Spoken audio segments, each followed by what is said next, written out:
Wow, standing room only. And hello to those of you out there in the overflow rooms. I'm standing at a podium and I brought my mad sciatica to work with me today, so I'm going to move around a little more slowly. It's awesome to see you. I could see how things have grown. In the past year, there were some empty seats. The year before it was hybrid, and the year before it didn't happen, so welcome back. Welcome to everybody. Give yourself a hand of applause. I want to start by thanking the annual conference committee. This is an awesome group of individuals. I won't read the name, but take a moment to look. And there's also more in your program book who put this conference together. As you can imagine from your campuses, this is a big production. So let's thank them first.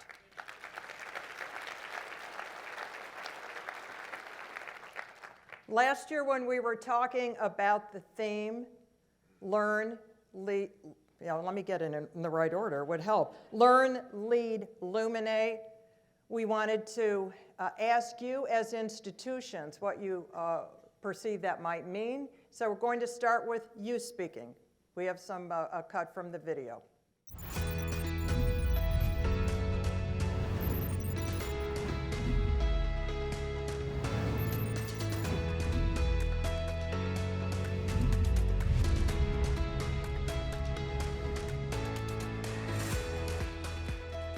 Here's an idea. Let's create an educational community of care where everyone, regardless of circumstances, will be respected throughout their journey.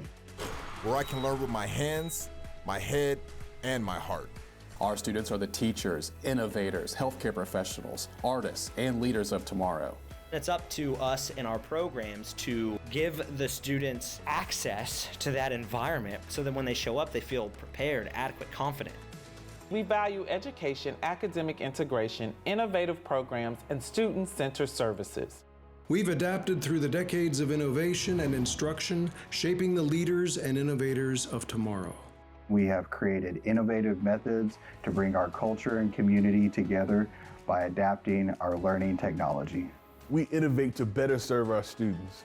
We lead with excellence here and strive to become better citizens. To help fill a growing demand, both locally and nationally. Partnerships like this lead change. Helping students and community connect education and careers is how we continue to learn, lead, and illuminate. So we can bring higher learning to you no matter where you are. So you can rise up and reach your dreams. Our history and mission will be our guide as we extend the vision of our forward-thinking founders and continue to redefine what's possible. Innovation isn't just what we do, it's who we are.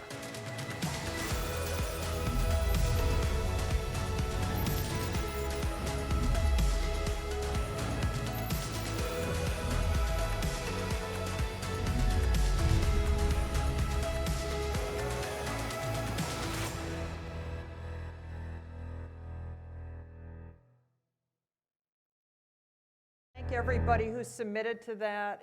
We have a lot more that we put on our web page, but it's exciting to hear directly from you at our colleges and universities. I have a lot to update you on. It's been a busy year, so let me start with the U.S. Department of Education recognition process. How many of you are aware of what that is? All the board members raise their hand for sure. We have a process we go through, much as you do. Ours is more frequent. It's a guaranteed more frequent, every 5 years. And every 5 years, all accreditors need to be recognized by the Department of Education so that we are official conduit to federal financial aid. It is a very arduous process. We do a report, they do a report. Gee, what does that sound like? And then another report comes, and another report comes, and then we have a hearing. It is understandable that the members of this advisory board have opinions that they're going to share with us. And so this is an advisory board appointed by the U.S. Department of Education and Congress, and they report back to the department. So our analysts gave us an absolutely stellar report. All it had was one item that we needed to send within a year, and we will send it next week because it was just a matter of crossing in the mail, so to say. no issues of noncompliance, et cetera. We had a hearing, and in that hearing we had a lot of questions and grilling about our different institutions, what's going on in higher education, some philosophical discussions. But when we walked out of there, it was a thank you, God moment, and we got through that, and we were very delighted. So you continue to be with an accreditor who's recognized, which is, of course, what you want. Another big project that by law we are required to do is every 5 years revise our criteria. And I want to tell you an exciting exercise we had. Imagine that you were starting from scratch, and that's what our board did. We have a committee working at, obviously, staff, and then we have the board who we wanted to have a lot of input on this, of course. And so we had this kind of brainstorming session. And we put some questions together to really say, okay, like, let's, as possible, like, clear your mind. We're starting over again. What are your values? What really matters? What should stay? What should go? What are the political and other kind of influences going on? What lane are we in or are we not in, et cetera? So this was an extremely robust discussion. The trends that you have that we'll talk about today were somewhat of a foundation for that. So we may do some minor tweaks or we may do more, but we means we. We reach out to you, we get input, we don't do anything in isolation. Another big project, which we talked about last year, was differential accreditation. And differential accreditation has so many areas that are important to us as far as how we look at your missions, et cetera. And in that case, what we have are issues related to your mission. How much are we being fair and reasonable as we focus on your mission? And what we found out, we had a group of presidents and then a group of folks in the trenches, ALOs, peer reviewers, provosts, et cetera, who are working with us. And they said, you know what? We had an independent study done. You can actually do that through your existing pathways. You're already there with the risk managed part, open pathway, standard pathway. And here's some things you could do, for example, at a community college. Give us a little bit more attention for workforce development. At a university, give us a little more attention for research, et cetera. So that's where that project stands. It's been moving along and pleased with the input we've received from our members to date. Now, another thing we're doing is agile. I believe last year I mentioned we were starting to become an agile organization, and I'll try to give you a brief version of what that means. Agile is a form of project management, but it's not like what's called waterfall, the previous largest kind of project management. It was built out of a manifesto, and some of the issues that are in the manifesto as key values include change management, diversity, equity, and inclusion, moving more responsively to your customers, having a very strong user focus, and working in iterations that are called sprints. Anybody here familiar with Agile? Okay, so we even have a board member who became certified. That was pretty cool. And what we are doing is taking a look at, while we have requirements for you, and we have requirements that we have to do for you from the Department of Ed that are compliance, how we do it is what matters. So we are now going to be working in teams. We are going to be doing more user input, et cetera. And we do have a recent communication that we had related to a light topic, dual enrollment.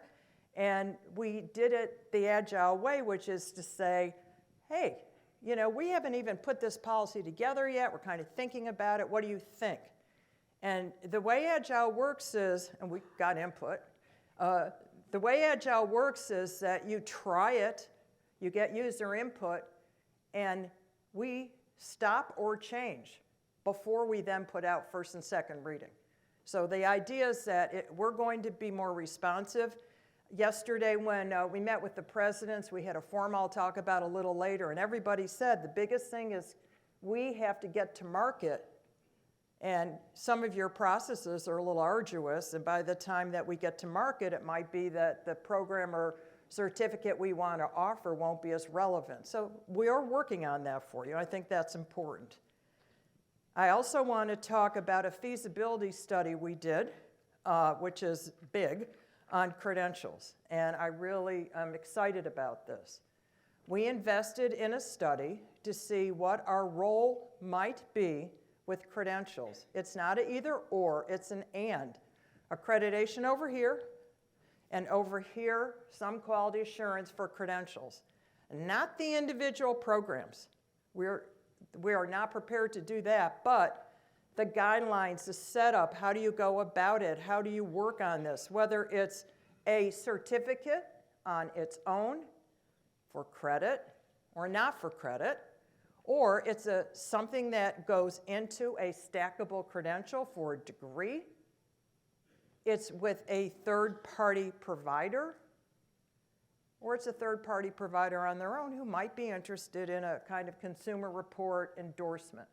So we are taking a look at that. We have some very qualified people we're going to be working with on that, and we're trying to figure out our role. So yesterday we put a form on the president's table, and with all due respect to presidents who were here and not, getting them to fill out a form, you just almost have to lock the doors and say, we really want your input. But we got a lot, and they were, please don't get into the level of the program. Don't make it too arduous. But most of them said we could really use some training, we could use some guidelines, we could use some benchmarks, we would like to have some partnerships. And if you are responsible, this was the one I particularly liked, for HLC, for quality assurance in higher education, of course you have to do this, because this is what's happening now in education, whether it's at our colleges and universities or outside of it. So you'll hear more about that. We're going to try a pilot project, and then we'll determine what we're going to do before we say officially we're going in a particular direction. That's how Agile works. When you got your packet, you got a bookmark. And the bookmark was for the student guide. And the student guide is something I'm very proud of. Any of you been on the website yet or taken a look at that? Again, the board, they're right on top of everything. So, all right, I encourage you to do this. I want to tell you how we built this. When I had the pleasure of serving on a negotiated rulemaking in 2019, I was able to hear public comments from students. Students who were saying, this is what's working for us and this is what's not. Students who had been taken advantage of. Students who had debt that were not going to lead to anything that they were promised. Now, by the way, that's a much smaller group of students than those that are happy. So I just telling you, but we listened to this and I said, okay, there's a kernel of truth in everything, even if they're picking on one of our institutions, which they weren't anymore, that institution. But what I would say is that I said, okay, well, I got an idea. Why don't we get together people to help us with the student guide? And we got together people who knew how to do reverse engineering. We listed everything anyone had ever complained about to ACRO, the admissions and guidance counselors and all that group. And we got Student Veterans of America involved, and we got a specialized accreditor. NC Sarah was involved. And so in those circumstances, we were able to say, okay, now we've listed everything. What didn't they know when they were going to college? So I'll give you a little quiz, spontaneous here. Did you know everything you needed to know? If you did, raise your hand when you were going to college as far as looking at a college. Did you might have Noah, you're pretty on top of things. Did you all know what accreditation was when you went to a college? Did you know that you had to claim a major? Well, maybe it depends on your age. I don't know if that was always the case, but you do now. Did you know that what would happen if you switch majors, transfer, et cetera? So you see what I'm saying, and I thought, well, now I'm going to see some hands. How many of you have become unofficial counselor to all your friends and cousins and relatives who want to know where to send their kids to college. Okay, so I'm going to give you an example. My son Corey, who I always embarrass, who's in the audience, he played hockey, and he was on a team with these two very educated parents who went to Indiana University. So their child had to go to Indiana University, which, by the way, is great. So anyone from IU here, don't think I'm saying anything negative, but one of the children was a salutatorian, the other one was a valedictorian. And so they said, can you give us any advice? Because we think they should go to Indiana. So do you have any advice about them going to Indiana? I said, well, yeah. Can you let that go and let me talk to them? And by the end of the time with the valedictorian, I explained what a public Ivy was. I talked about, I don't want to name any schools in our region, because if I don't name yours, I might offend you, and I don't mean to. But let's say UNC, University of North Carolina, okay? Or institutions, okay, University of Chicago. So you have these institutions, public, private, that are just as good in many ways as the Ivy Leagues. And we have plenty of people here who went to Yale and Harvard and all that on our board, et cetera. But I'd like to point out that I think it's important for a point of self-reflection where the student has an opportunity to, as we say, ask the right questions, a student guide to higher ed, but go to your happy place, the beach, sit outside, whatever, that just kind of get away from everybody who's trying to influence you and ask, do I want to go to college? What do I want to go to college for? What do I want to study, etc. And so we put in several questions, and I'll give you a few. Before you begin the exploration into colleges, it will be useful for you to ask yourself some critical questions. You can do this with high school counselors, you can do it with advisors, you can do it with parents or friends, etc. And I want you to know this applies to military students, adult learners, traditional students, etc. So there are several groups that we accommodate with this guide. We talk about the quality assurance in this, and we want folks to think about, you know, what kind of institution are you going to, and what really matters. But ahead of time, when I met with these both young men, well, actually, I think I just met with the oldest one who was a valedictorian. Right, Corey? The older one was valedictorian. Well, you know, it's pretty close. He ended up going to UNC. And then they both ended up going for medical school or graduate school to IU. So when I took my son to college, I said, okay, well, you're Syracuse, you know, you went to the National Basketball Championship, not this year, and you had a great opportunity, and I'm going to take you to the campus, and your dad and I both, you know, you bleed orange, that's good. And he got to the campus, and he said to me, I don't know, Mom. You know, he was the head of the school paper, so I took him to journalism, I took him to the business school, and you know, it just doesn't feel right. And I'm like, oh my gosh, I have an 80% off through an arrangement as working at a private university, and you should go to Syracuse. And I said, as a good parent, said, it's up to you. And he said, my friends are going to Ohio State, the Ohio State. I want to go to Ohio State. There you go, OH. And he did a great job. But the point is, our minds get in the way. Counselors get in the way. I had somebody tell me when I was in high school, they named an institution I should go to that they thought I could succeed well because I didn't have great scores in math and everything else was like an A. And I said, seriously? That person was telling me, here's a box that I will fit you in. Well, nana and a booba on that one. So I think it's important for our students to have private conversations and then talk to themselves. We talk about quality assurance. What does this really mean to them? Because honestly, if you go to a school and you're taking a particular major that's not accredited, and it has this programmatic accreditor, that could come back to bite you. It might not. And then we talk about learning formats. Oh gosh, you know, hybrid, Do you want to go to an online situation? Do you have the skill set to go to online? In other words, are it self-paced or, if it's asynchronous?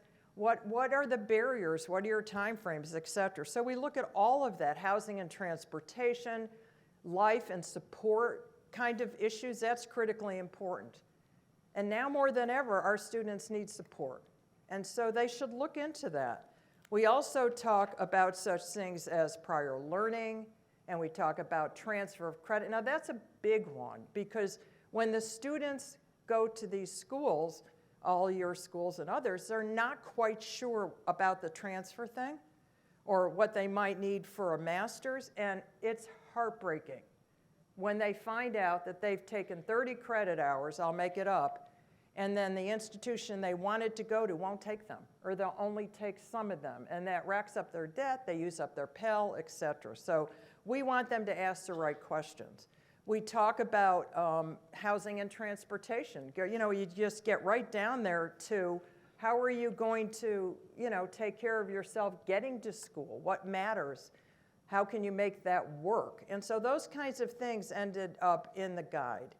And we got expert input. You have an opportunity to always give us more input where we'll be updating it. And we think it's a good way to give something to students. We involve K through 12. And I have to tell you about an Uber ride I took. I was in an Uber, and the Uber driver, I bet, did any of you bring up higher ed when you're in an Uber? So he says, yeah, I don't know if I'm going to want to go back to college or whatever. And he said, I don't know what questions to ask. I said, well, hang on a minute, let me bring out my laptop. And he said if he had something like that. So I just encourage you to share that and use that.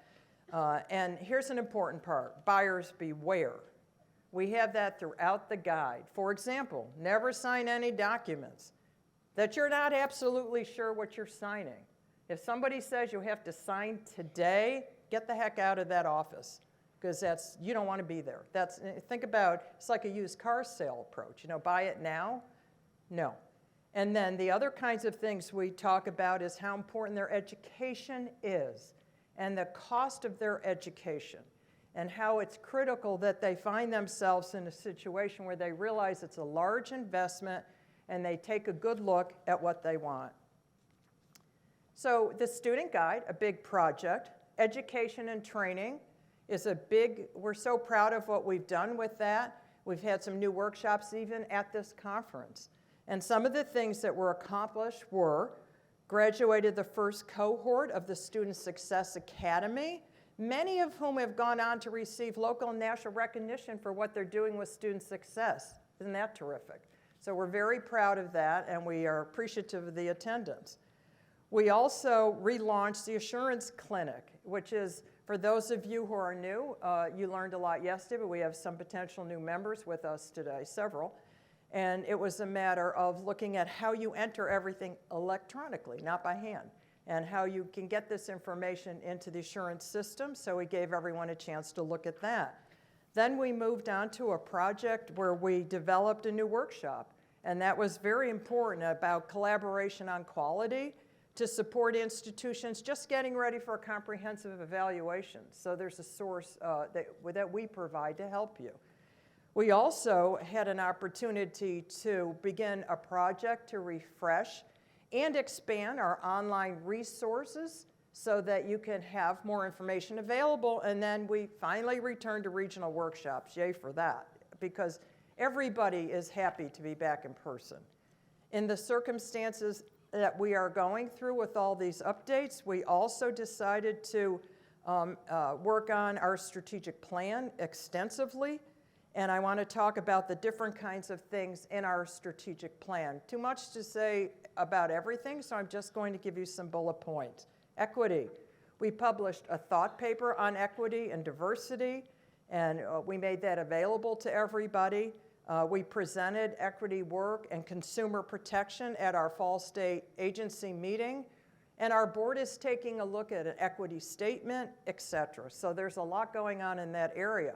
Now with vision, we put agile in that one because we had a vision for how we're going to work. We also are pretty excited about the fact, I don't know if every person who's going to come work to HLC can do this in the time frame, but I hope in the first 3 months of everybody's hire that they become agile trained, because it doesn't work if you're not doing it as a whole organization. And we really took a look at the new environment, the trends that we do every year, to say, how do we adjust or realign our plan a little bit to make that work? So that's what the Vision Committee's done. The Outcomes Committee, wow, they've been very busy. Partnerships with the National Student Clearinghouse, taking a look very strongly at institutions that have had some challenges and what are their plans to perhaps improve their outcomes. We are not in favor of what is called bright lines, but we are very interested in outcomes. And bright lines means that we would say to you at your school, this is exactly what you have to do, or you haven't met a threshold. But we do want to look at peers, and we want to get studies and reports. So with some reshifting of Lumina funds and funds of our own, we've really established a nice partnership with the National Student Clearinghouse. In leadership, we are taking a look at the kinds of things that we're doing related to our thought leadership. So for example, when we revise our criteria for accreditation, that really defines who we are and what our leadership is. And we are all over the place trying to work with individuals and be at association groups, et cetera. And when people say, tell me about accreditation, I do think it's important to say HLC does accreditation, but we are a thought leader, and we are a thought leader for higher education. And so we are out there representing your issues. On value, well, we have a lot of information that you can read in our online newsletter, the leaflet. We put information in there from studies and different things that we've done. The Differential Advisory Committee, as I mentioned, came up with some very profound suggestions. And then we are looking at our ALO, our accreditation liaison, as you know, training to be offered through Spark. So we're doing, online, and in person. And engagement, well, we're all over the place. So we try to, it's not just me who's on some boards. We have other people who are very active. We have Karen Solomon, who works with the Credential As You Go. We have a lot of people who are working with civic engagement, et cetera. So very proud of the work that we're doing, and we love seeing you when we're out there at the conferences or thought papers. Now let's talk about the trends. Well, I'm going to be very brief on these because you have them. But the first trend is mental health. Now, these are not in order. If you take a look at the trends, you will have an opportunity to see that at the end, you can use these on campus and prioritize your own trends. So obviously, mental health is self-explanatory. Over 50% of students express extreme stress or anxiety. The services on campuses are growing or limited and anywhere in between. So we think what's happening with student mental health is important. I'll talk about that a little bit later as well. Now, finance. Well, finance, teaching and learning, transfer roadblocks. In finance, we all know that there are some very challenging issues related to what's going on with our enrollment, with the state support, et cetera. And so I think it's very important that we take a look at what does that mean for each of you. You have some threats going on right now. So if you don't do this, we're going to take away money. Or if you do this, we're going to take away money. And we want to really be careful with this. I mentioned previously the landscape of credentials. I spoke about that previously. That's a very big one. Next one I want to talk about is teaching and learning. And in the teaching and learning situation, wow, it's changed. We heard yesterday at the President's Day from Paul LeBlanc from Southern New Hampshire University and Michael Crow from Arizona State University, and I think the presidents in their minds were packed. Artificial intelligence, ChatGPT. It was interesting because Michael said that he's not against ChatGPT. Study it, practice it, learn it, it can help. There might be some things, but I guess you want your papers from your students.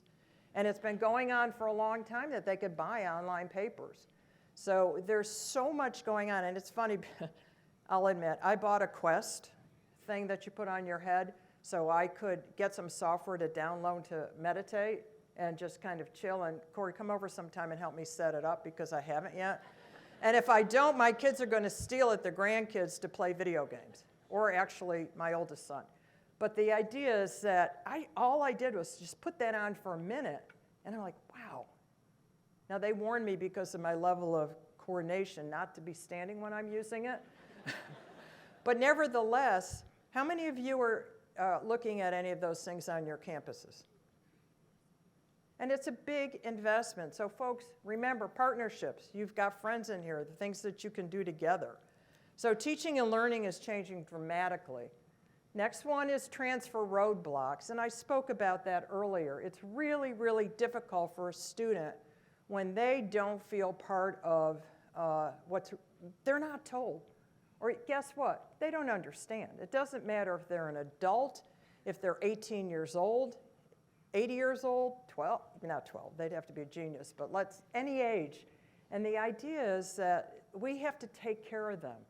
I had a job in Monroe Community College in Rochester, New York, and this is back in the 90s. And I was very impressed because they had a roadmap that was color, and it would say, you follow this, like if you go to a children's hospital when parents are panicking, follow this color and you'll get to this room.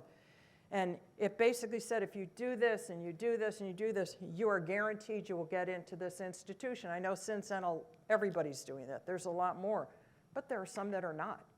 Or there's iterations or little things in there, courses taken that somehow just aren't going to transfer. And I think it's important. And I've actually had some folks talk to me about institutions outside our region who are different from you, and they said, would your institutions, can you make them transfer that in if the institution closes? No, we don't make you do anything. We just want to assure that you've got good policies and you're doing it, well, maybe we do, but not on this one.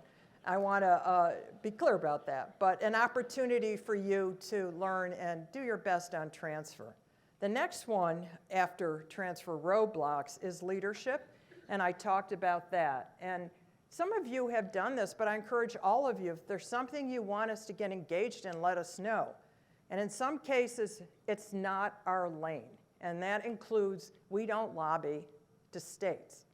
We talk to the state higher education executive office. We don't lobby directly to the politicians. It's not that people don't try to summon us, but that's not what we do except for the federal government. And we talked about outcomes previously as part of the work that we're doing. And so I'll move on to the value of higher education. This relates to outcomes and the public perception of the critical importance of making sure that our students get the jobs they want, or as we importantly found out in a study, the intent that they want, which is hard to measure if we don't know what that intent was when they initially come in. Let's talk about online programs. Wow, there's a lot going on. You may or may not be familiar with several documents, Dear Colleague letters as they're called, or announcements on the Federal Register that, I see some, yeah we do, the Department of Education put out recently about institutions reporting any arrangement they had with third-party servicers. And there's a bit of an uproar because that is not 100% clear on what that means. So does it mean parking? Does it mean a class? Does it mean a program? So there are opportunities. Sometimes we will actually sign a letter saying, you need more time to look at this. If we miss a letter, we'll say it in other settings. So it's without the guidance that would help. Right now, public comments are being taken as to what should go into something new, which is a negotiated rulemaking that will involve accreditation, again, sometime in the fall. So there's a lot going on at the federal level. But the online program managers is somewhat of a target. And I do want to call to your attention a Chronicle publication, New Learning. The full name, let me see, the New Learning Partnerships. That is a magnificent document. And I'm not usually promoting the Chronicle or Inside Higher Ed or any of them. but it outlines exactly, if you're getting into a third-party partnership, what you as an institution need to know, what you should look for in the contract. So I think it's well worth it if you want to find that kind of guideline. And we're going to be doing our own as part of our certificate work as to what you should be looking for. So let's go on now to the next trend. And the next trend is consumer protection. This is very hot. When we had our NASIKI hearing, it was all about consumer protection. It was about, are your institutions doing what they need to do to make sure that the students and the consumers in general are protected? And that pressure is not going to go away. It will escalate. So everybody's being watched, quite literally. The department announced at the Department of Ed that they were doing secret shopping. Now, a number of years ago, they did secret shopping only for one sector, the for-profits. They're being clear now, they're doing secret shopping all over the place. So just kind of keep in mind, hopefully you're doing the right thing anyway, but if your admissions counselor says sign this today, or FSA, your financial aid people do, that could be a secret shopper looking at it. So it's a little big brother's watching you, but they want you to know that they're looking across the country. This is all about consumer protection. Now let's talk about innovation. Innovation is amazing across the campuses. I want to congratulate those of you for the wonderful things we've read in the press about grants and new programs and new creative ways of serving our students. Very hot topic. After that, a big one, partnerships, mergers, affiliations, and acquisitions, and I might add closures. At one point, we had 1,002 institutions. We now have 964, mostly due to mergers, and in some cases, closures. So that is, and the partnerships, there's a lot of new partnerships being created, but that's something else that the department will want to look at as to how those partnerships are formed. Now, let's talk about workforce needs. This is very big, and this is not just for community college, it's for technical college, it's across the board. You all have heard this. You're doing all this work, your students are graduating, but the workforce isn't getting what they want. It's somewhere in the middle. So that's a big issue, and I think it's important for us to keep an eye on it. The next one is sad, and it's a shrinking focus on liberal arts, and the fact that there are a lot of institutions that when they have to cut, they might cut in that area, or they might merge what was a major into just an elective across the board, or from a menu of electives, but there's a lot of political pressure right now. And it's not just states outside our region. It's states all over the country that are saying, this must be in your syllabus, this is what you must do. You must not do A, B, or C related to academic freedom. It should be academic freedom, but academic freedom means, and they're defining it. So I think you all know this, and we really have to keep an eye on it. And this goes very closely to the next one, broken traditions. There are state legislators that are saying no more tenure, or tenure has to be reviewed through post-tenure review, or the board of a system is going to look at tenure, and you name it, every time I wake up in the morning and I read the Chronicle or Inside Higher Ed, there's some other state or some organization that has influence over the institutions that are pushing on breaking the traditions. Now, I would say there's some truth to all of what they're recommending, but it should be handled by the academy, not by outsiders. And then career shortcomings. This is something, career centers, that there's a lot of discussion about, are the career centers giving us what we want? Do the students really know? And boy, yesterday, we heard all kinds of ideas, and I've heard this about career centers as well, about there's many ways that can be done online. There are services that can be provided to the students online. It doesn't all have to be in person, but it should be lifelong. I do know one of my 4 institutions I attended is available 24/7 for any career kind of counseling, and I would have to work to find out if the other ones even offer it. I know they do, but they don't talk to alumni that way. I'm not naming any. So all of this is really important when it comes to the future. As I say, with the evolving workplace, how many of you are working hybrid? How many of you are fully on campus? See, the difference is on a campus, you've got what? Oh, yeah, students. So you need to be there. But how many of you are working a different kind of schedule since COVID? So if you're in administration, you might have that opportunity, staff, faculty. If you're not teaching online, you're there, counselors, so it's all over the place. And I think it's important to recognize how we have to respond. We have more people working in different states than we used to because we need to get the best candidates, and the pool, as you know, has been challenged after COVID. So these are the trends. What's the most important to you? I'm going to spend some time telling you what's important to me. And before I put up a picture, I will tell you it's mental health. And now I'm going to put up a picture. Does anybody recognize this scene? A policeman holding his eyes, strollers, chairs. Anybody recognize it? Highland Park. Why am I wearing a HP Strong Pandora bracelet? This is going to be a difficult conversation. If any of you feel uncomfortable, I want to give you a heads up in case you don't want to be in this. But we're going to talk about mental health. July 4th, 2022. I do my typical Saturday morning. I get up, I read some things, I watch a little news. Sometimes I fall back asleep. At 10:40, I get a call from my daughter-in-law. We both live in Highland Park, my oldest son. And she said, "Are you hearing the fire sirens?" And I said, "I have a fire station behind me. I hear them all the time, so I don't really listen to it." Why? There's a shooting in Highland Park. And I paused, and in that moment, I knew no matter what I heard on the news, it was nothing like when it hits home. Nothing. And I said, "Whoa, okay, were you guys there? Were you there? Were you there?"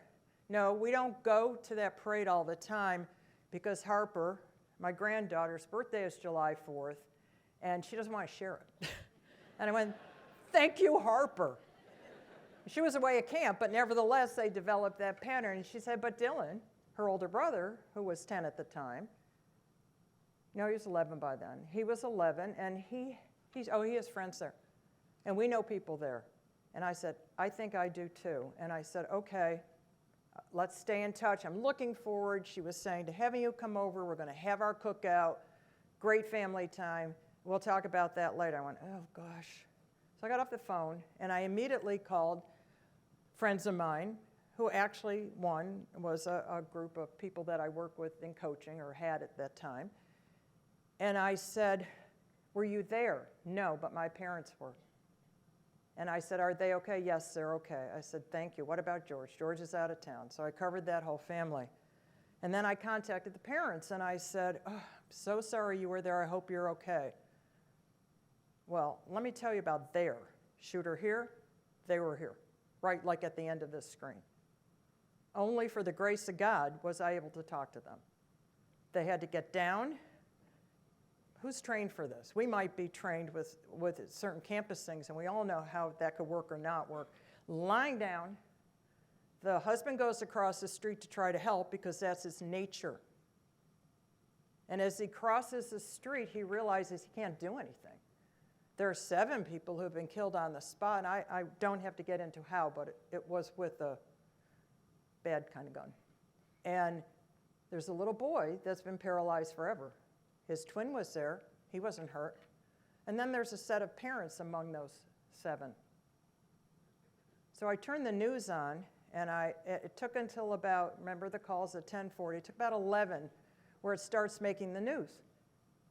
And I see it on the news, and they made a call to a loved one, and I said, "This is going on in Highland Park," and I lost it. I just lost it.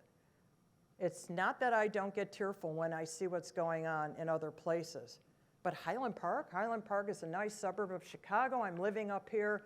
I work in this city. It's a perfect arrangement. I live in the Ravinia district. It's right near the festival, Ravinia Festival. Highland Park had shootings? Well, as the day went on, This was the news story. It was everywhere. And I knew the guys from behind us because our alarm always goes off falsely. We have 10 people in the building, I don't know why. And we get these nice firemen who come over, and we hang out and talk to them in the lobby, and then they say nothing's wrong, and they're now downtown. One of 2 units downtown in Highland Park watching families who've been killed. And 42 others who were injured going to the hospital where all my medical facilities are. It makes it very personal. So of course I said, what am I going to do about this? I can't fix that. What can I do? Well, the next day I had bagels and every kind of food you can imagine that I brought over delivered to me and brought over to the firehouse. But the night before there was no dinner because we were sheltered down until they found him at 7 o'clock coming back from Wisconsin where he was going to shoot a bunch more people. Mental health. He obviously, I will not pay any tribute to him. Our mental health. The kinds of things that are going on. So I said, okay, I got to do something. What can I do? I got life coaching. I could talk to these folks. Immediately went across the street and told them that. I said, I wonder if there's something called trauma coaching. This is a trauma. Trauma being big T, Highland Park, little t. You're just very stressed and it's continuous. Something is brought up from the past. This is a big T. And so I looked and I looked, and I was back in New York visiting somebody, and I spent a whole week searching, and I found something called Trauma-Informed Coaching Certification, and I enrolled in the class. This is a very interesting story. A lot has been written about it, and we all know it's important, and like I said, big T, little t. So now I said, okay, I'm going to enroll in this program, and they said it's 3 hours at a time during the day. And I thought, that's not going to work. So I waited till January.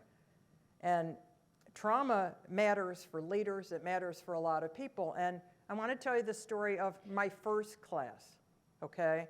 This is very important how this unfolded because it's karma. My first class, I was attending Student Veterans of America. Absolutely fabulous conference, very touching. The different branches in the military, shouting yay for theirs and definitely booing the others and having a great time. But talk about trauma. Everybody there had been traumatized. Everybody there was a veteran. They had their service dogs, they had help, they had stories to tell. So the first night I got there was my first class. I went over and I registered. It was right in Disney resorts, and I said, well, I'm not going to Disney World by myself, and I got to go to this class. So I go back and I take the class. First class, Student Veterans of America. Next day, Student Veterans of America. I speak in the morning and at 5 o'clock. I had all this time. So I said, okay, I'm going to hang out with the students. I'm going to plop myself down at a bench in the hall and see who I can talk to. Pretty proud to find out that the Student Veteran of the Year was from one of our institutions, and the Student Advisor from the year was from one of our institutions. So what I did is, I said, hey, how are you? What are you doing? What can I help you with college? I was giving all kinds of these student, ask the right questions, issues, talking about their angst, etc. There was hours. Then I'd go to my last session, go back, take my first class that night. The next night, I had an opportunity to go to reception. Grand Valley State University, one of ours, where the Student Veteran Advisor of the Year won the award. And I was sitting with the students. The head of SVA asked me in there, I have no idea if the president, who's a great president, knew I was even coming, and I showed up and I'm sitting with their students, and a creditor showing up can make people uncomfortable. But they had this great reception, free food. Everybody loves free food. The kids were just scarfing it down. I say kids, they're veterans, but there's still many of them very young. And I sat down at the table, and there was a person there, and I said, well, tell me why this individual was named the Student Advisor of the Year. Why? Well, people around the table said, oh, she's great, she did this, she did that. He said, she saved my life. Well, I'd already learned, thank goodness, in the first trauma class, you don't ask, what does that mean? You don't trigger anything. So he told me, well, I said, yeah, so tell me about it, just like that. He said, well, I had just too much was going on, and I'd had it, and I couldn't I called her and I said, I got to drop out. I can't do this. Now, how many times have you had this happen to you? Keep that in mind, where students have said, I can't do this, and how you might have intervened. And he said, and she gave me 2 words. And those 2 words changed my life. And I'm not going to tell you right now what those 2 words were, but he pulled up his sleeve and he said he had a tattoo there. And later he told me he was going to commit suicide. He was so positive about the future because of what this woman on a campus, think of all your campuses, think of your teachers, think of everybody, what he did, she did for him. So that's the first class. I learned a lot from the students while I was there. Fast forward to the last night of class. I have a friend in there who became my co-coach. She was from higher education. I want to show you a picture that might trigger something for you. It's the Rock at Michigan State. And when the faculty member was saying, so we haven't heard from you, Marcy. Can you tell us how you felt about this program, what you've learned? She said, I can't talk now. There's a shooting on my campus. I started with the trauma of veterans. My last night was brought it right home to higher education. You all have a lot that you have to deal with. You have students who come to you, and I want to tell you what she said because she gave me some fabulous quotes as to what it means, and I'm just going to read you some of them. Faculty, college students may compound pre-existing mental health conditions when they confront the traditional challenges of starting a degree, such as being away from home for a long time, social anxiety, other kinds of things, marginalization, etc. So I just put that up there, and so you can see it. And she said this has been compounded now by the acute trauma at Michigan State. And sadly, you could fill in the blank, right? You could put something else in the state of Michigan, in place of Michigan State. Then, of course, she's a researcher. So when I said, could you give me a paragraph to share with our members, she did research. And she gave a citation where she said that it was observed that trauma can show up in post-secondary learners in a variety of ways, including difficulty focusing. Anybody experience that with students? Attending classes, all the kinds of things that would just get in their way, regulations, fear, many, many things, anger, resentment. And she is at Michigan State telling me that when they delayed it till the following week, but they were going to go back 2 days later, and everybody said no, they're just not ready. And I can tell you from my Highland Park experience, they're not having the parade this year because they asked the victims and they said, can we wait? We're not ready. So she also gave me quotes about the first response is often the faculty. Now we have a fabulous speaker, Ryan Patel, who will be talking about mental health. He's an expert, he's a psychiatrist. I'm just a coach, but more importantly, I'm just a person who experienced it. And so in these circumstances, and mine was a small t because I wasn't there. In these circumstances, it's a matter of filling the dorm, she said, with all kinds of counselors, et cetera. But the bottom line is, it is the faculty that these students trust the most. They are going to go to the faculty. Does anybody agree with that? And what do you know? So you know the student, you care, but you can't fix it. Nobody can fix it. You need training. There are articles that have been written lately about the importance of presidents and others getting trauma-informed training. Even if it's a day, just to tell you what I said, don't ask details unless I want to bring it up, because all you're doing is triggering it.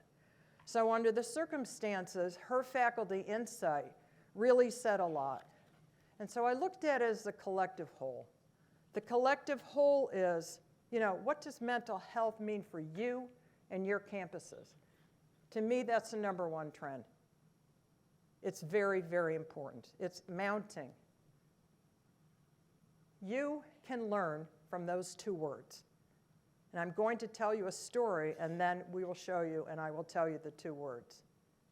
If you find yourself stressed, frustrated, you just feel like you're not going to get through the day as a faculty member, an administrator, a president, if you see your students stressed, fear, etc., what you're doing is so important. Who you are is so important. You are on a calling as the leaders of higher education. So I want to leave you with these 2 words because it applies to you too. Don't quit. Thank you.